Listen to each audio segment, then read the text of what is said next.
ہمارے زمانے میں لوگوں نے اپنی ذاتی شہرت کے لیے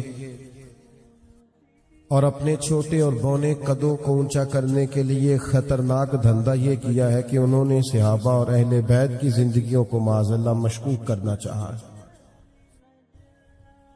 یاد رکھنا، امت کے علماء نے محنت کی تھی، جد و جہد کی تھی، کوشش کی تھی، اور خاص کاوشوں کے ساتھ امت کے دلوں میں صحابہ اور اہل بیت کی محبتوں کو بٹھایا تھا۔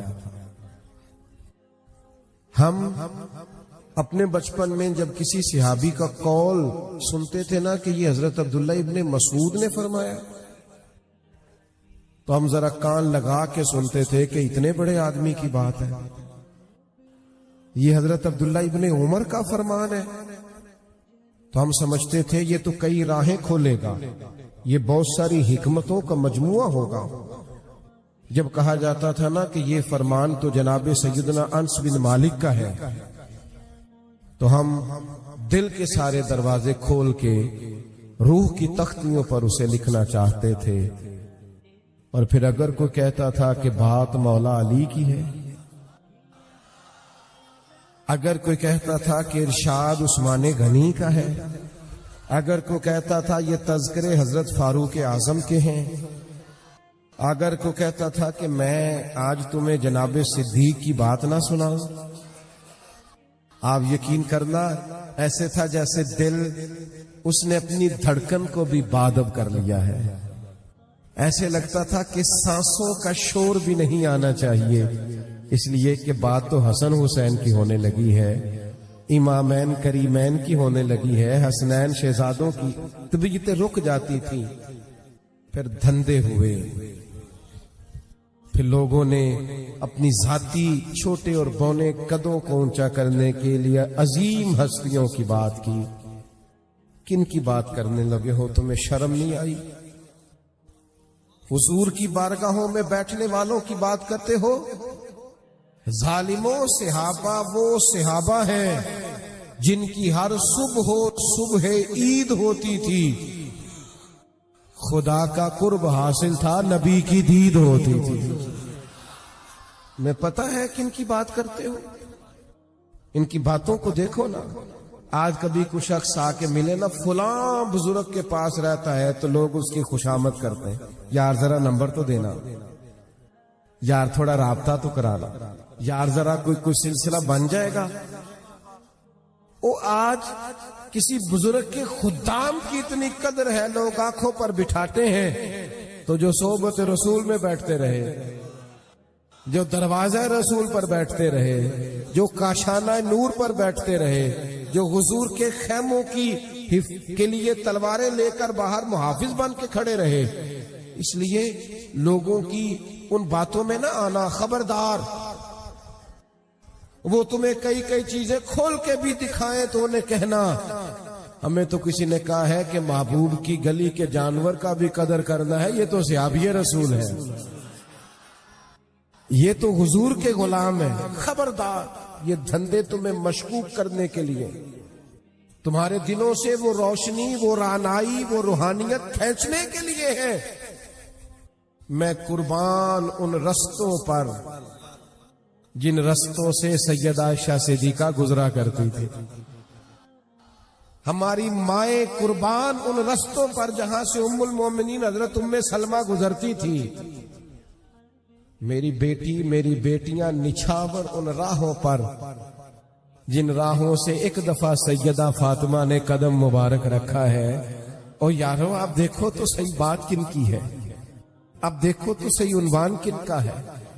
میرے رسول پاک علیہ السلام کے کبھی لفظوں کا درد پتہ چل جائے نا کیا ہے، حضور نے فرمایا اور میرے صحابہ کے بارے میں اللہ سے ڈرنا،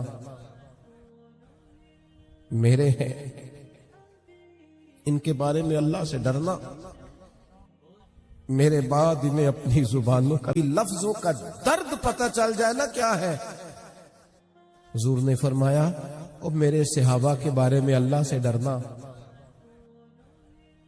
میرے ہیں، ان کے بارے میں اللہ سے ڈرنا، میرے بعد انہیں اپنی زبانوں کا نشانہ نہ بنانا.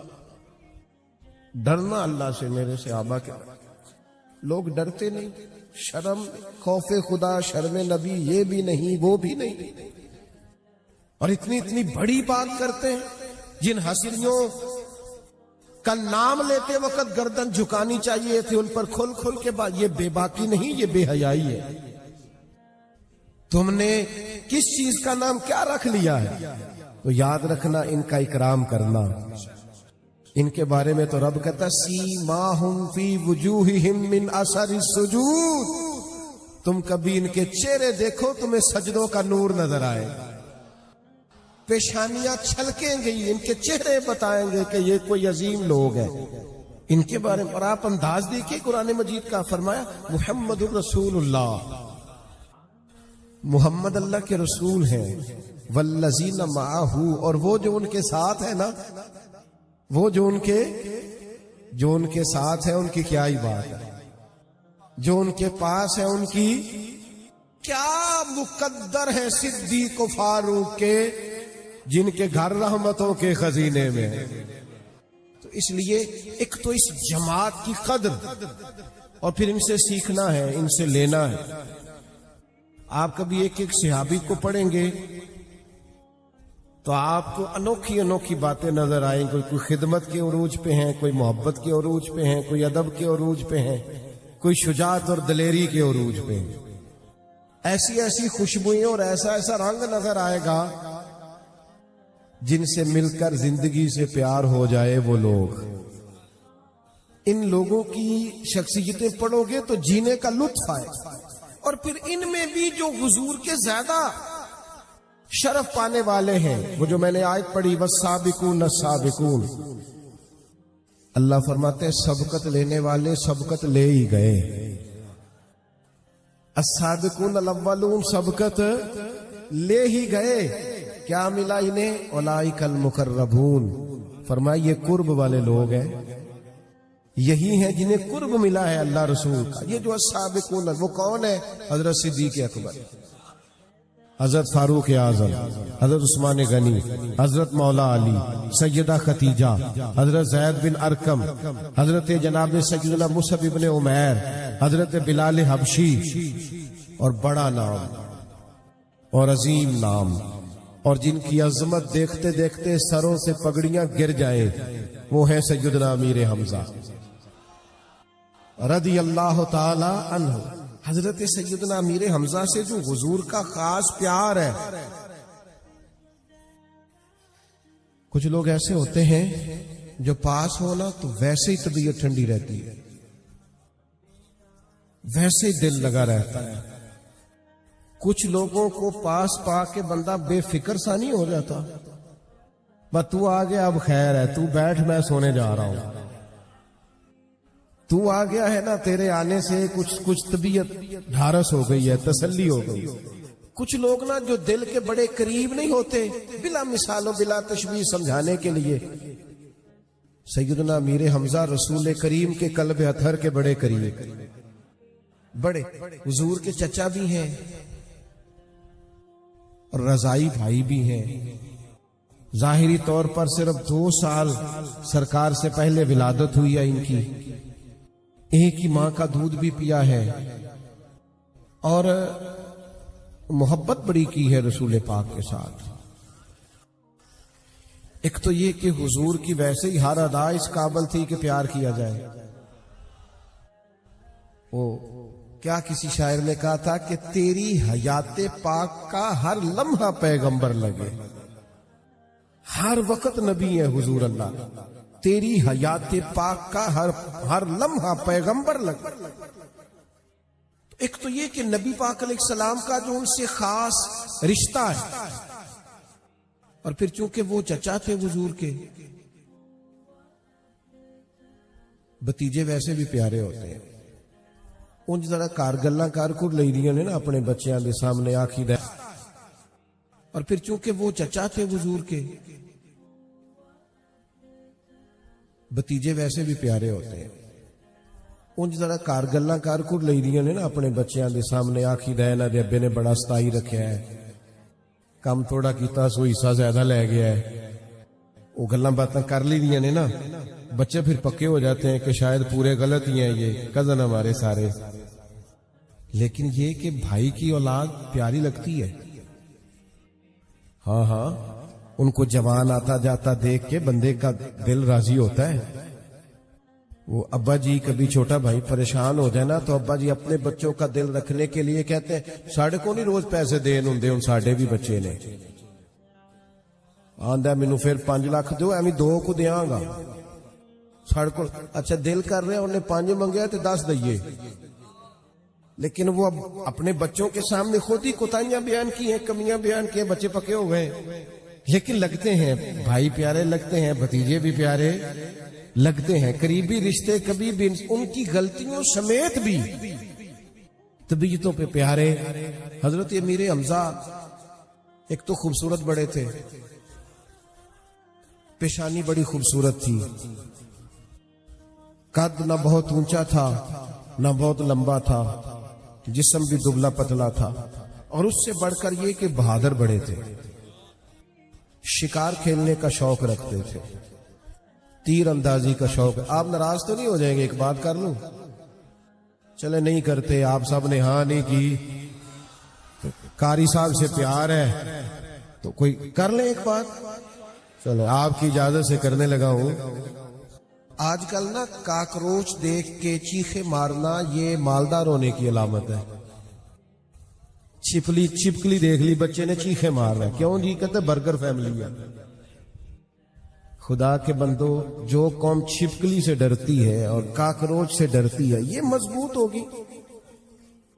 یہ میدان میں نکلے, میری طرف دیکھیں جی, جو قومیں چھوٹی چھوٹی چیزوں سے ڈرتی پھرتی ہیں وہ جی کاکروچ. او خدا کے بندو, ان کو طاقتور ہونا سکھاؤ. اور پھر کیا ہوتا ہے, وہ بچے اعصابی طور پر کمزور ہیں, چھوٹی چھوٹی باتوں سے ڈر جاتے, سہم جاتے, کسی میدان میں کھڑے نہیں ہو پاتے. سیدنا امیر حمزہ کی یاد میں بیٹھے ہو, سنو. حضرت امیر حمزہ تیر انداز تھے, نیزہ بازی کرتے تھے. حضرت امیر حمزہ گھڑ سواری کرتے تھے. ایک کو ذرا کم رکھیں جی اس کی. سیدنا امیر حمزہ رضی اللہ تعالیٰ عنہ, وہ ان کا مزاج یہ تھا کہ وہ شکار کھیلنے جاتے تھے. آپ کی طبیعت توانا ہونا چاہیے, آپ کے اندر اعصابی مضبوطی ہونی چاہیے. لیکن کمزوری سکھائی ہے ہم نے. اتنی سہولتیں دے دی ہیں بچوں کو, اتنی سہولتیں دے دی ہیں کہ وہ کمزور سے کمزور تر, وہ 2 منٹ دھوپ میں کھڑے ہی نہیں رہ سکتے. اس لیے لوگ بھی ان کی کمزوریوں سے آگاہ ہو جاتے ہیں اور بڑی جلدی کسی بھی مقام پر لوگ بلیک میل کر لیتے ہیں, انہیں طاقتور بنائے. حضرت امیر حمزہ شکار کھیل کے آ رہے تھے. لونڈی نے بتایا کہ آج جناب محمد رسول اللہ صلی اللہ تعالی علیہ وسلم گزر رہے تھے.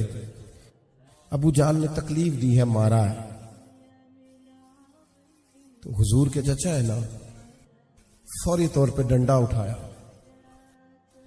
سیدھا جا کے نا, مختلف روایات میں مختلف الفاظ ہیں, جا کر کے نا ڈنڈا مارا ابو جہل کے سر میں, اور اتنے کچھ جوش سے مارا کہ وہاں سارے بیٹھے تھے. جرت کرنا بندے کا کام ہے, مدد تو اللہ کرتا ہے. اکیلے گئے ان کے بیچ اور اس زور سے ڈنڈا مارا کہ جرت نہ ہوئی کسی کو بات کرنے. ڈنڈا مارا اور کہا تم کیا سمجھتے ہو وہ اکیلے ہیں؟ آج کے بعد میں نے بھی وہی دین قبول کر لیا ہے جو محمد رسول اللہ کا دین ہے صلی اللہ تعالی علیہ. بس اعلان کر دیا, بس کہہ دیا, بس ہو گئے, گفتگو ہو گئی, بات ہو گئی, اعلان کر آئے. فرماتے ہیں میں گھر آیا رات کو تو میں سوچنے لگا یار تو سردار ہے قبیلے کا, اور آج تو بڑی بات ہی کر آیا ہے, اور بڑا ہی تو نے آج دعویٰ کر دیا. اب میں گزری صبح میں حضور کی بارگاہ میں گیا. کہہ لینے دے مجھے, کچھ لوگوں کے لیے رب نے بندوبست فرمایا ہوتا ہے, ان کے دل موڑے ہوتے ہیں, سارا کچھ پہلے سے تیار ہوتا. حضرت امیر حمزہ کہتے ہیں حضور کی بارگاہ میں حاضر ہو کر کے میں نے جیسے ہی اسلام کے بارے میں سوالات کیے کہ مجھے کچھ بتائیے, فرماتے ہیں کریم بتاتے جاتے تھے اور میرا دل دین کی طرف مائل ہوتا جاتا ہے. بس حضرت امیر حمزہ مسلمان ہو گئے. اللہ تبارک و تعالیٰ نے شعر عطا کیا اسلام کو. جس دن حضرت عمر آئے نا کلمہ پڑھنے کے لیے تو آپ نے سن رکھا ہے جناب عمر تو گھر سے تلوار لے کے نکلے تھے. تو حضرت عمر جب آ رہے تھے نا تو حضور دار ارقم میں تھے. تو حضرت امیر حمزہ کو کسی نے بتایا عمر آ رہے ہیں, گلے میں تلوار ہے. تو جناب عمر کی بہادری بھی بڑی معروف تھی. زمانہ جانتا تھا کہ فیصلوں کے اٹل ہیں, مزاج کے پختہ ہیں, اعصاب کے طاقتور. کسی نے کہا جناب عمر آ رہے ہیں. تو حضرت امیر حمزہ فرمانے لگے آ رہے ہیں تو پھر کیا ہوا, آنے دینا. کہا ان کے ہاتھ میں تلوار ہے. تو فرمایا پھر کیا ہوا, اگر وہ عمر ہے تو میں حمزہ ہوں, آنے دینا ذرا. حضرت سیدنا عمر آئے لیکن وہ تو رنگ ہی اور تھا. انہوں نے تو آتے ہی کلمہ پڑھ لیا اور وہ تو بات ہی اور ہو گئی. پھر اس دن حضرت عمر نے کہا کہ یا رسول اللہ, اللہ کی عبادت کریں اور ہم کی چیزیں چھپ کے کریں. تو حضور نے تو رات کو دعا مانگی تھی نا, اے اللہ اسلام کو قوت دے, عمر کو کلمہ پڑھا کے.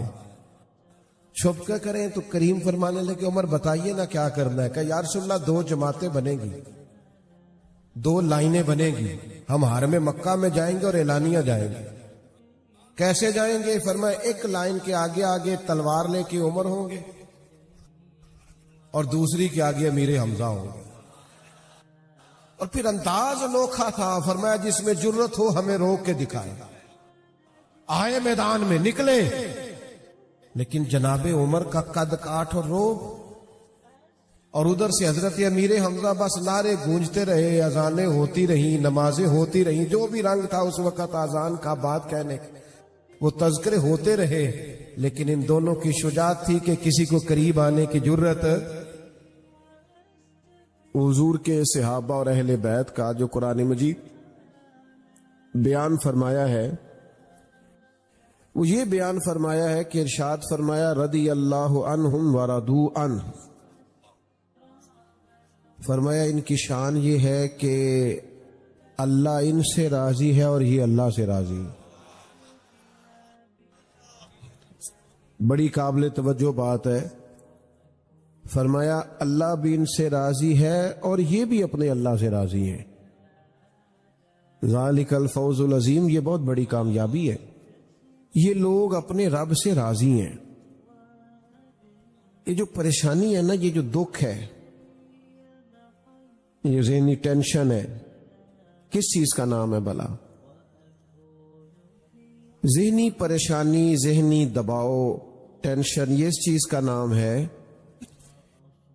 کہ اللہ کی مرضی کچھ اور ہے اور ہمارا ارادہ کچھ اور ہے. یہ دکھ ہے. اور سکھ کیا ہے کہ جو رب کی مرضی ہے وہی میری مرضی ہے. جو لوگ مقام تسلیم و رضا پہ فائز ہو جاتے ہیں, اللہ کی مرضی کے مطابق ڈھل جاتے اور اپنے رب کریم کے فیصلوں کو قبول کرنے لگتے ہیں, وہ لوگ مطمئن رہنے لگتے ہیں. امام غزالی رحمۃ اللہ علیہ فرماتے ہیں, یہ جو قرآن مجید فرماتا ہے نا کہ اللہ تعالیٰ صحابہ سے راضی ہے اور صحابہ بھی اللہ سے راضی ہیں, فرماتے ہیں یہ جو نقطہ ہے نا کہ وہ بھی اللہ سے راضی ہیں, یہ بڑا قابل غور ہے. فرماتے ہیں اللہ تو بڑا کریم ہے, وہ تو راضی ہو ہی جاتا ہے, بندہ نہیں راضی ہوتا. بندے کے دل میں روز ایک نئی خواہش پیدا ہوتی ہے, ایک نیا مطالبہ کرتا ہے, ایک چیز ملتی ہے پھر ایک اور طلب اس کے اندر پیدا ہوتی ہے. انسانی خواہشات کا پیالہ کبھی بھرتا نہیں, خواہشات کا پیالہ کبھی بھرتا نہیں ہے. یہ راضی نہیں ہوتا, مطمئن نہیں ہوتا, اطمینان نہیں اسے حاصل ہوتا. فرمایا بندے کا راضی ہونا یہ مشکل کام ہے. اللہ تو کریم ہے, کرم کر دیتا ہے, راضی ہو جاتا ہے. لیکن اگر بندہ بھی راضی ہو, رب کے فیصلے کو قبول کرے, تو پھر شان یہ ملتی ہے کہ نبی کریم صلی اللہ تعالی علیہ وسلم نے فرمایا تم اللہ کے دیے ہوئے تھوڑے رزق سے راضی ہو جاؤ، وہ تمہاری تھوڑی عبادت سے راضی ہو جائے گا۔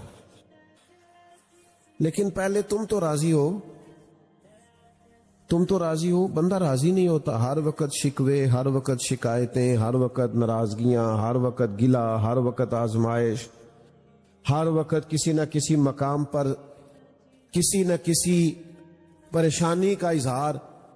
مطمئن زندگی گزاریں، تھوڑا ٹھہراؤ پیدا کریں طبیعت میں، اپنے اندر اطمینان لائیں، سکون قلبی پیدا کریں۔ بہت ساری چیزیں ہیں جن کو دیکھ کر بندہ دل ٹھنڈا کر سکتا ہے۔ آپ دیکھیں، اللہ تبارک و تعالیٰ نے میرے جسم کو تندرست بنایا ہے، اس بات کو سوچ کے اپنے آپ کو ٹھنڈک دیں۔ آپ محسوس کریں کہ اللہ تعالیٰ نے مجھے اولاد کی دولت عطا کی ہے، اس نعمت کو یاد کریں، ٹھنڈک پیدا کریں۔ یہ دیکھیں مجھے کسی کے سامنے ہاتھ نہیں پھیلانا پڑتا، ٹھنڈک پیدا کریں۔ اور زیادہ دل ٹھنڈا کرنا ہو نا اللہ اکبر، تو پھر یہ سوچیں کہ وہ کتنا کریم ہے کہ میرا سینہ اس نے ایمان سے بھر دیا ہے۔ میں مومن ہوں، رسول کریم علیہ السلام کا غلام ہوں، ٹھنڈا ہو جائے گا دل۔ آپ محسوس کریں گے کہ طبیعت کے اندر قرار آیا، لیکن زیادہ الجھاؤ نہیں۔ دیکھیں، محنت کرنا ہمارے ذمے ہے، وہ خوب کرنی چاہیے۔ نتیجہ اپنی مرضی کا نہیں مانگنا، نتیجہ اللہ تعالیٰ پہ چھوڑنا ہے۔ جتنے انبیاء کرام علیہم السلام دنیا میں تشریف لائے ہیں نا، جتنے نبی آئے، 1,24,000 کم و بیش، سب انبیاء کامیاب ہو کے گئے دنیا سے۔ یہ نوجوان زیادہ غور کریں، یہ جو لوگ سمجھتے ہیں نا یار میں مخلص بھی ہوں، محنت بھی پوری کرتا ہوں، کوئی بددیانتی بھی میرے اندر نہیں ہے، پھر نتیجہ کیوں ٹھیک نہیں نکلتا؟ غور کریں بات پر۔ جتنے بھی انبیاء کرام علیہم السلام دنیا میں تشریف لائے، سارے کامیاب ترین زندگی گزار کے گئے، لیکن کسی نبی کا کلمہ چند لوگوں نے پڑھا ہے، کسی کا چند 100 لوگوں نے پڑھا۔ 950 سال تک تبلیغ، پھر غور کرو، 950 سال تک تبلیغ اور چند لوگ مسلمان، اس کو سمجھیں۔ لیکن میں نے عرض کیا کہ یہ لوگ کامیاب گئے دنیا سے، وجہ کیا تھی؟ وجہ یہ تھی کہ کسی کا دل تو اللہ تعالیٰ نے پھیرنا ہے نا، اپنی حکمت سے، اپنی مرضی سے، نبیوں کی بارگاہ تک اس نے پہنچانا ہے۔ نبی کیوں کامیاب گئے؟ اس لیے کہ جو ڈیوٹی اللہ نے ان کی لگائی تھی وہ ڈیوٹی انہوں نے پوری سر انجام دی۔ باقی نتیجہ کیا نکلتا ہے یہ اللہ کی حکمت ہے۔ ہم نا بہت زیادہ الجھ جاتے ہیں، بعض اوقات بہت زیادہ پریشان ہو جاتے ہیں، بہت زیادہ۔ وہ ایک دوست مجھے، ہمیں بھی سناتے ہیں نا لوگ مایوسی والی باتیں آ کے، بڑے حالات خراب نے، ہماری جماعت کا تو بڑا خستہ حال ہے، آپ کو کیا بتائیں، لوگ دور ہو گئے، لوگ ڈسٹرب ہو گئے، لوگ ڈسہارٹ ہیں، لوگ ہم سے مایوس ہیں۔ میں کہا تیری گل ہوئے گی، سڑکوں تے بندے سانبے نہیں جاندے، آپ کیوں مایوسی کی باتیں کرتے؟ یہ آپ کی بات ہوگی، ہمارا تو کوئی ایسا مسئلہ نہیں ہے۔ میں اکیلا ہی چلا تھا جانب منزل، مگر پھر لوگ آتے ہی گئے، پھر کارواں بنتا گیا۔ یہ آپ کا بھی منظر دیکھیں نا، یہ چھتوں پہ بھی دوست ہیں، کھڑکیوں سے بھی جھانک رہے ہیں۔ ارے میں گسارو سویرے سویرے، خرابات کے گرد پھیرے بپھیرے، کبھی اس طرف بھی گزر کر کو دیکھو، بڑی رونقیں ہیں فقیروں کے ڈیرے۔ تو مایوسی کس بات کی ہے؟ پریشانی کس بات کی؟ بلا وجہ آپ تناؤ کی بات کرتے ہیں۔ یہ سچوں کی جماعت ہے، اس میں سچے رہے ہیں، اور قیامت تک سچوں کی جماعت ہی غالب رہے گی۔ تو اتنی جلدی الجھ جانا کہ وہ میں نے کام کیا ہے تو نتیجہ نہیں نکلا، بھائی آپ اللہ پہ چھوڑیں، مقام تسلیم و رضا کو اختیار کریں۔ اور یہ بڑا لطیف نقطہ ہے کہ اپنے رب سے راضی رہیں، اپنے رب سے راضی رہیں۔ حضرت سفیان ثوری نہ دعا مانگ رہے تھے، یا اللہ راضی ہو جا، یا اللہ راضی ہو جا، یا اللہ راضی ہو جا. چھوڑ دیں گے، سنیں، اللہ آپ کو سلامت. دعا مانگ رہے، یا اللہ راضی ہو جا، یا اللہ راضی ہو جا. تو پردے میں نا حضرت رابعہ بصریہ بھی بیٹھی تھی. واہ. تو پردے کے پیچھے سے بولی، کہنے لگی چلیں آگے بھی کچھ مانگے. حضرت سفیان ثوری فرمانے لگے آپ کو کیا ہوا؟ تو کہنے لگی آپ بڑی دیر سے کہہ رہے ہیں یا اللہ راضی ہو جا، یا اللہ راضی ہو جا.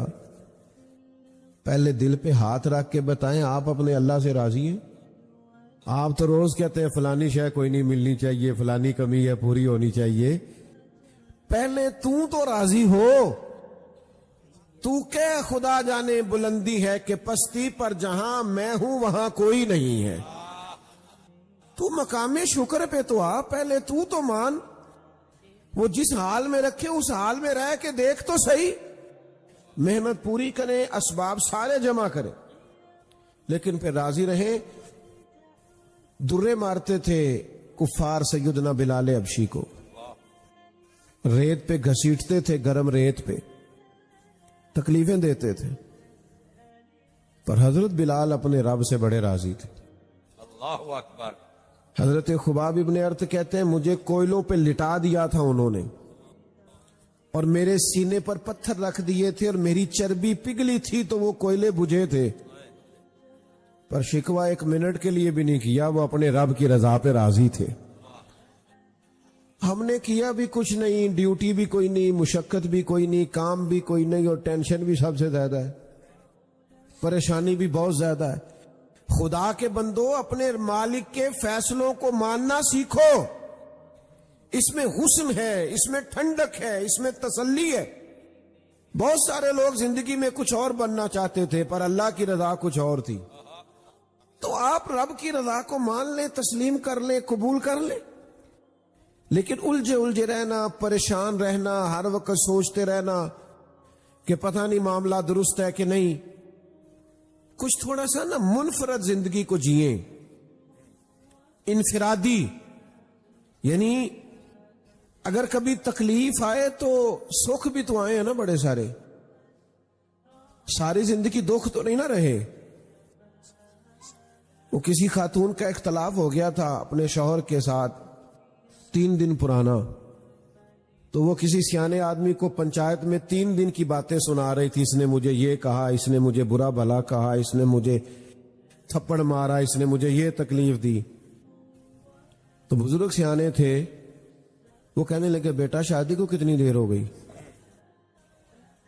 اس نے مثال دے رہا ہوں، سمجھ لے. اس نے کہا 15 سال. کہنے لگے بیٹا یہ تو 3 دن کی بات بتا رہی ہے نا، باقی بھی کوئی بتا. کبھی شوہر نے جوڑا لے کے دیا ہو، کبھی اس نے تجھے تحفہ دیا، وہ 3 دن کے صرف 2 کی یاد ہے. بھئی سکھوں والی بھی کوئی. محمود غزنوی کنوں کھا رہے تھے، مالٹا. تو وہ انہوں نے پہلا کنوں چھیلا، اس کے اوپر سے چھلکا اتارا تو ایک ٹکڑا پہلی کاش اس کی ایاز کو دی.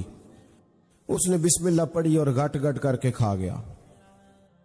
دوسری محمود نے اپنے منہ میں رکھی تو بڑا کڑوا ہے بھئی، بڑا کسیلا ہے، بڑا ترش ہے، بد ذائقہ ہے، تھوک ڈالی.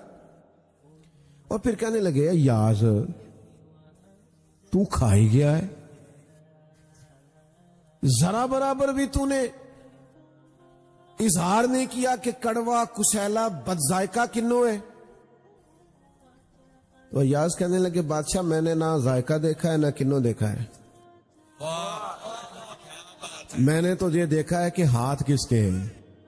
ساری زندگی تیرے ہاتھوں سے میٹھے ملے ہیں اور کھائے ہیں، اور آج ایک کڑوا اگر میں تھوک دیتا تو آئینے وفاداری تو نہیں تھا نا. ہاں دکھ قبول محمد بخشا، دکھ قبول محمد بخشا، دکھ قبول. لفظ قبول کا پتہ ہے نا آپ کو؟ کبھی زندگی میں آپ نے قبول کہا ہوگا، جو رہ گئے ہیں وہ کہہ لیں گے. تو یہ قبول بھی بڑا مزیدار ہے.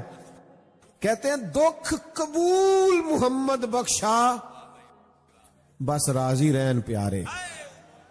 دکھ قبول محمد بخشا، راضی رہن. اور دیکھو کیسی لطیف بات کی ایک درویش نے. کہنے لگے مارو مینو مار مکاؤ،